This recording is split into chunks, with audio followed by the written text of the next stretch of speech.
அன்பான தேவ பிள்ளைகளே, மீண்டும் இந்த நாளிலும் கூட இயேசுவின் இனிதான நாமத்தில் உங்களோடு கூட இணைவதில் மிகுந்த மகிழ்ச்சி அடைகிறேன். இந்த காலைக்கது நிகழ்ச்சி உங்களுக்கு பிரயோஜனம் உள்ளதாகவும் ஆண்டவரோடு கூட இன்னும் நெருங்கி ஜீவிக்கிற வாழ்க்கையும் அல்லது அனுபவத்தை உங்களுக்கு கொடுக்கும் என்று கர்த்தருக்குள் விசுவாசிக்கிறேன். இந்த நாள் உங்களுக்கு இனிய நாளாக இருக்க இயேசுவின் நாமத்தில் உங்களுக்கு வாழ்த்துதல் கூறுகிறேன். இன்னைக்கு நமக்கு வருகிற செய்தி எங்கிருந்து அப்படின்னு பார்த்தீங்கன்னு சொன்னால், ரூத் 3ஆம் அதிகாரம் 18வது வசனம். அது கடைசி பகுதியில் இப்படியாக இருக்கும். அந்த மனுஷன் இன்றைக்கு இந்த காரியத்தை முடிக்கும் வரைக்கும் இளைப்பாற மாட்டான் அப்படின்னு சொல்லப்பட்டிருக்கும். ஏன்னா போவாஸ் ரூத் அந்த காரியத்தில் கேட்ட பிறகு அந்த காரியத்தை முடிப்பான்னு சொல்லி யார் நகோமி அம்மா சொல்கிறாங்க. இந்த காரியத்தை முடிப்பாங்க அப்படின்னு சொல்லி நீங்கள் பார்த்தீங்கன்னு சொன்னால், ஹென்றி பி குரோவெல், இந்த பேர் நிறைய பேர் கேள்விப்பட்டிருக்கலாம். இந்த பேர் யாருன்னு சொன்னால், ஒரு சிறு பையனுடைய பேர்.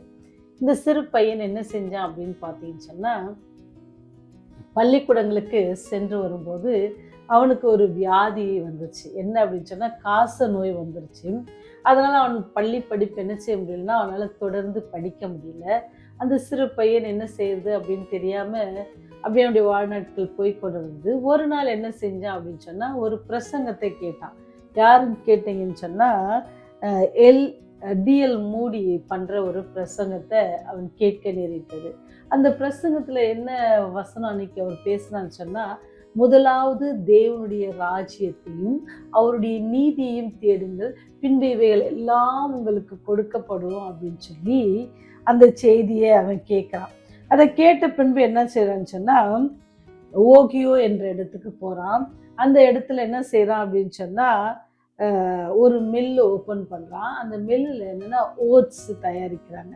நிறைய பேர் கேள்விப்பட்டிருப்பீங்க, பார்த்துருப்பீங்க, வாங்கி சமைத்து சாப்பிட்ருப்பீங்க, குவாக்கர் ஓட்ஸ் அப்படின்னு சொல்லி.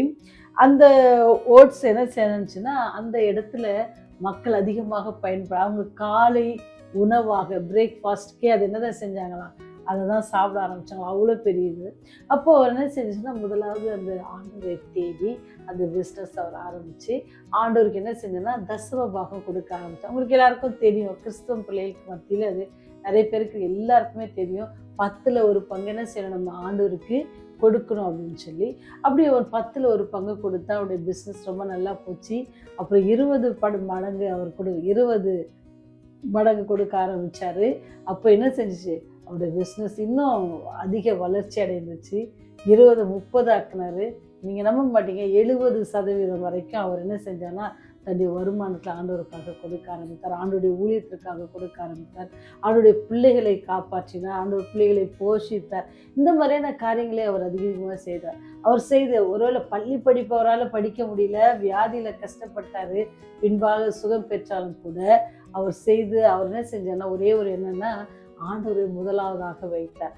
ஆண்டவர் அந்த வசனம் அவருக்கு, முதலாவது நம்ம என்ன செய்யணுமா, தேவனுடைய ராஜ்யத்தை தேடணும், முதலாவது தேவனுடைய அன்பை நம்ம புரிஞ்சுக்கணும், முதலாவது நம்ம தேவனை விசுவாசிக்கணும், முதலாவது நம்ம தேவனை நம்பணும். அப்படி நம்ம நம்பி காரியங்களை செய்யும் பொழுது அது நமக்கு என்ன செய்யணும், வெற்றியாக மாற்றித்தர அவர் வல்லவராக இருக்கார். ஏன்னு சொன்னால், அவர் காரியத்தை வாய்க்க செய்வார். நீங்கள் போவாஸ் ரூத் கதையில் பார்த்தீங்கன்னா, ஆண்டவர் எவ்வளோ நேர்த்தியாக காரியங்களை அவளுக்கு செய்வார். அந்த காரியங்களை பார்த்து அவங்க என்ன செய்வாங்க, ஆச்சரியமாக இருக்கும் நமக்கு, எப்படி ஆண்டவர் வழிநடத்தல் இருக்கிறது. அவர் காரியங்களை வாய்க்க செய்வார். நீங்களும் நானும் இல்லைங்க, ஒருவேளை நம்மளை மக்கள் புறக்கணிச்சிருக்கலாம், காரியங்கள் உதவே மாட்டா, எதுக்கும் அங்கே ஆகியில, அப்படி பிரயோஜனமற்றவங்க அப்படிலாம் கூட சொல்லியிருக்கலாம். ஆனால் ஆண்டவர் என்ன செய்வாராம், அதை அவரை நாம் நம்பி அவரை முதலாவது நம்முடைய வாழ்க்கையில் வைப்போம்னு சொன்னால், நம்ம செய்கிற எல்லா காரியத்திலும் அவரை முதன்மையாக வைப்போம் அப்படின்னு சொன்னால், அவர் என்ன செய்வாரா, அதை அதிகமாக ஆசீர்வதித்து நம்மை அப்படியே ஆப்போசிட் சொல்லுவாங்கள்ல, அப்படியே மாற்றி என்ன செஞ்சுருவார், தர வல்லவராக இருக்கிறார். அவர் காரியங்களை வாய்க்க செய்கிறவர். நீங்கள் பார்த்தீங்கன்னு சொன்னால், எப்தா வாழ்க்கையில் பார்த்தீங்க அப்படின்னு சொன்னால், அவரு கூட என்னது ரொம்ப பெரிய காரியங்கள்லாம் அவருக்கு இல்லை. அவர் ரொம்ப வருத்தப்படுவார். வருத்தப்பட்டிருக்கும்போது அம்மோன் புத்திரர் என்ன செய்வாங்கன்னா, அவர்களை போரிட்டு அவர்களை வெல்ல வேணும்னு சொல்லி யுத்தத்துக்கு வரும் பொழுது ஜனங்கள்லாம் என்ன செய்வாங்கன்னு சொன்னால், அவங்க அதுக்கு என்ன கீழையாத்தின் பிள்ளைகள் அவங்க என்ன செய்வாங்கன்னு சொன்னால், போய் எப்தாவை கூடுவாங்க, நீ எங்களுக்காக யுத்தம் பண்ணு, அப்போ நீ எங்களுக்கு என்ன ராஜா நீ எங்களுக்கு சேனாதிபதியாக இரு அப்படின்னு சொல்லி கூப்பிடுவாங்க.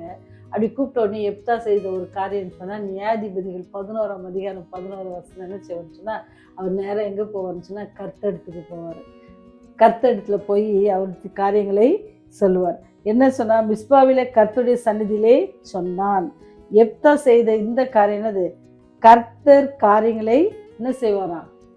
வாய்க்க செய்வார். நம்முடைய காரியங்களை என்ன செய்யணுமா? கர்த்தருடைய சந்நிதியில கொண்டு போய் எப்படி எப்தா கர்த்தருடைய சந்நிதியில கொண்டு போய் வைத்தாரோ, மிஸ்பாவில கொண்டு போனாரோ, அதே போல நாமும் கர்த்தருடைய சந்நிதியில கொண்டு போய், ஆண்டவரே எனக்கு இந்த தேவை இருக்கிறது, ஆண்டவரே நான் இந்த பிரச்சனையில் இருக்கிறேன், ஆண்டவரே இந்த வியாதி என்னை கஷ்டப்படுகிறது, இந்த பண பிரச்சனை, இந்த குடும்ப சூழ்நிலை என்னை கஷ்டப்படுத்துகிறது அப்படின்னு சொல்லி நம்மளுடைய பாத்துல போவோம். எனக்கு குழந்தை பாக்கியம் இல்லை ஆண்டவரே, எனக்கு குழந்தை வேணும் அப்படின்னு சொல்லி அவருடைய பாத்துல போய் நிற்போம் அப்படின்னு சொன்னா அவர் காரியங்களை வாய்க்க செய்வார். மருத்துவர்கள் கூட கைவிட்டுடலாம்.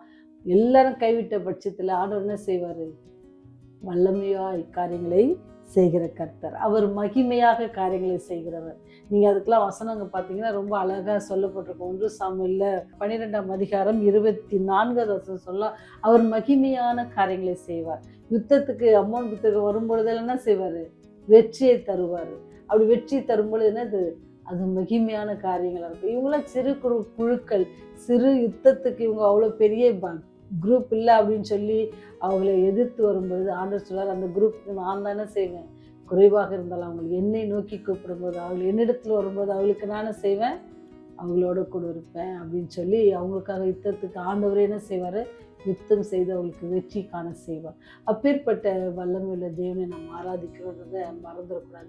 அந்த தேவன் இன்று உங்களையும் கூப்பிடுறாங்க, உங்களையும் நேசிக்கிறாங்க.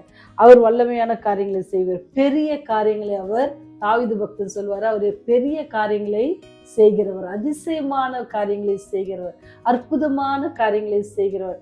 நம்பவே முடியாது, எந்த ஆராய்ச்சியும் கண்டுபிடிக்க முடியாது. அதிசயமான காரியங்களை அவர் செய்கிறவர். தண்ணீரை ரசமாக மாற்றுகிறவர். அப்பேற்பட்ட வல்லமுள்ள தேவன். கிரகிக்க கூடியாத காரியங்களை செய்கிறவர். அவர் சர்வ ஞானியாக இருக்கிறாருங்க. அப்பேற்பட்ட வல்லமையுள்ள தேவன் நம்மோடு கூட எத்தனை அருமையான காரியங்களை அவர் நமக்காக செய்ய காத்திருக்கிறாங்க. வல்லமையான காரியங்கள், அதிசயமான காரியங்கள், மகிமையான காரியங்கள், இத்தனை காரியம், கிரகிக்க முடியாத காரியங்கள், நம்மளால யோசித்தே பார்க்க முடியாதுங்க. அப்பேற்பட்ட காரியங்களை செய்கிற வல்லவராக இருக்கிறார். அப்பேற்பட்ட வல்லமையுள்ள தேவன் சொல்றாரு, எல்லா காரியத்தையும் என்ன செய்வாரு? அவர் வாய்க்க பண்ணுவார். ஒரே ஒரு காரியம் தான் நாம செய்ய வேண்டியது. அதற்காக என்ன செய்யணும்னு சொன்னா, அவருடைய சந்நிதியில கொண்டு போய், ஆண்டவரே என்னுடைய காரியத்தை நீங்க வாய்க்க பண்ணுங்க அப்படி நீங்க ஜெபிப்பீங்கன்னு சொன்னா, அவருடைய சித்தத்திற்கு உங்களை ஒப்பு கொடுப்பீங்கன்னு சொன்னா, அவர் உங்களை ஆசீர்வதிக்க வல்லவராக இருக்கிறார். தொடர்ந்து ஜெபம் செய்வோம். அவருடைய அன்பிலாம் நிலைத்திருப்போம். ஜெபிப்போமா?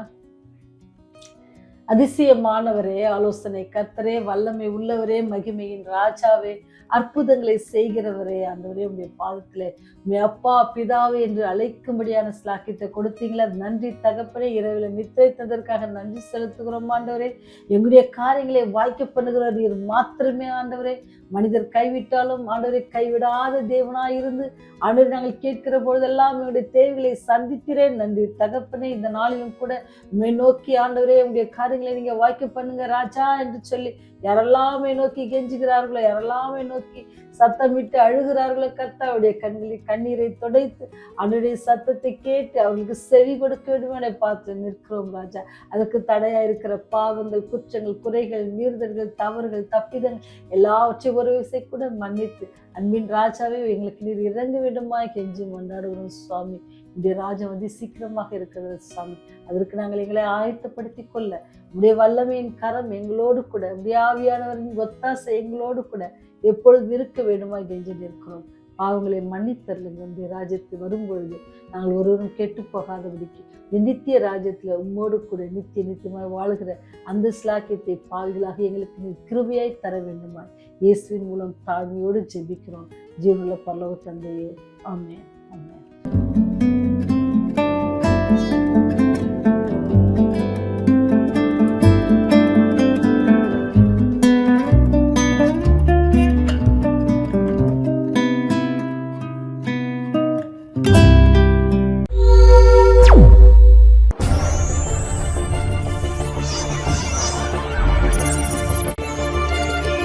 நீங்கள் பார்த்துக் கொண்டிருப்பது உங்கள் ரிவைவர் டிவி.